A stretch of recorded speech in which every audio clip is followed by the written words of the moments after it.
नमस्ते, Vande Mataram. Revolution India channel नए भारत की आवाज़ पर आप सबका हार्दिक स्वागत, अभिनंदन। हमारे साथ मौजूद हैं डॉक्टर रविंदर जी, क्षेत्रीय निदेशक जैविक एवं प्राकृतिक खेती, गाजियाबाद। डॉक्टर साहब, आज आपने एक भव्य कार्यक्रम आयोजन किया और पूरे हरियाणा प्रदेश के सैकड़ों की संख्या में किसान थे। किस प्रकार से इस आयोजन को आप देखते हैं? यह एक बहुत ही सफल आयोजन था। इसमें हरियाणा का जो हमेटी कृषि संस्थान है, ट्रेनिंग संस्थान है, उनके सहयोग से इसी कैंपस में हमने ये प्रोग्राम आयोजित किया। डॉक्टर करमचंद यहाँ के डायरेक्टर हैं, उनका बहुत अच्छा सहयोग मिला और सबसे अच्छी बात रही कि किसानों ने बड़ी रुचि के साथ इसमें भाग लिया। 2 लीड लेक्चर इसमें रखे थे। इसके अलावा किसानों का एक सम्मेलन के तौर पे परामर्श सत्र रखा था, जिसमें किसानों ने अपनी बातें, अपनी समस्याएं भी रखी और अपने अनुभव भी साझा किए।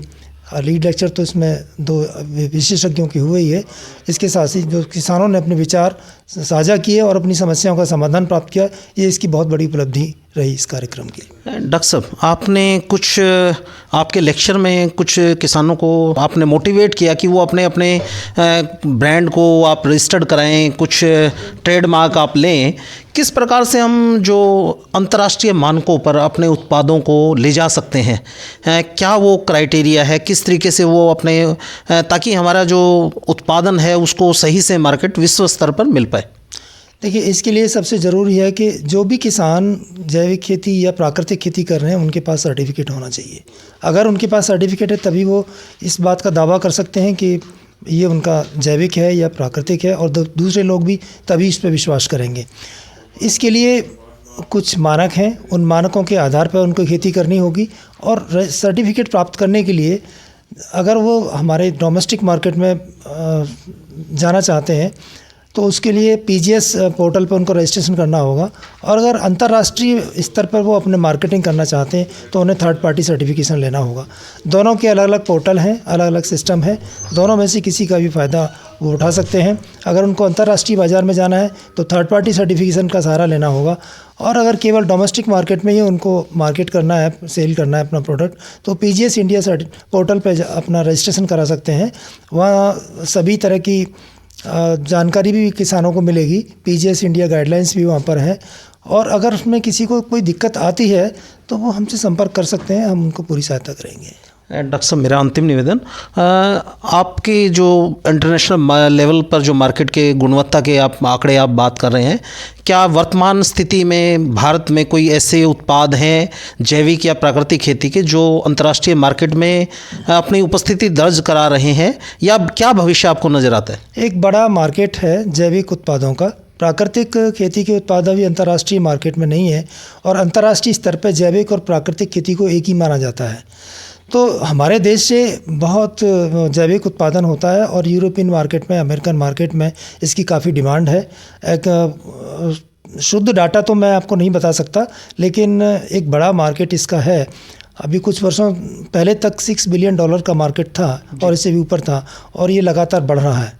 तो अंतर्राष्ट्रीय मार्केट में हमारे भारतीय जैविक उत्पादों की मांग है, मान्यता है, और लगातार लोगों को बिजनेस बढ़ रहा है। किसानों में कैसे विश्वास आप जता पाएंगे कि वो जो पहले से जो रासायनिक खेती करते आए हैं, वो किस प्रकार से जैविक खेती पर कैसे उनका मन ठुके कि हाँ, ये फ़ायदे का सौदा है? देखिए, जो जैविक उत्पादों का प्रयोग करते हैं, वो खुद अपने आप में संतुष्ट हो जाते हैं। जैसे आप एक बार किसी रास्ते से गुजर जाएं, तो उस रास्ते का आपको पूरा से आप चले जाते हैं। तो उसी तरह से जैविक उत्पाद उस प्रयोग करने वाले सभी कंज्यूमर्स को मालूम है कि इनके क्या फ़ायदे हैं। और इसके अलावा जो सरकार की ओर से प्रयास किए जाते हैं, वो 2 दृष्टिकोण से किए जाते हैं कि एक तो हमें वातावरण की रक्षा करनी है, एक मानव स्वास्थ्य को बनाना है, मृदा स्वास्थ्य को बनाना है। यानी पूरे मृदा स्वास्थ्य के अलावा पूरे वातावरण के स्वास्थ्य का हमें ध्यान रखना है, जो जैविक या प्राकृतिक खेती से ही संभव हो पाता है। और इसके अलावा अगर हमें किसान की आय बढ़ानी है, तो जैविक खेती या प्राकृतिक खेती में लागत कम लगती है। उसमें कोई फर्टिलाइज़र नहीं लगाया जाता, कोई पेस्टिसाइड यूज़ नहीं होता, जिनकी कीमत भारी भरकम होती है, और कॉस्ट ऑफ कल्टीवेशन बढ़ाते हैं वो। तो जब इतनी ज़्यादा कॉस्ट के इनपुट अगर हम यूज़ नहीं करेंगे, तो कॉस्ट ऑफ कल्टीवेशन जो कम हो जाएगी।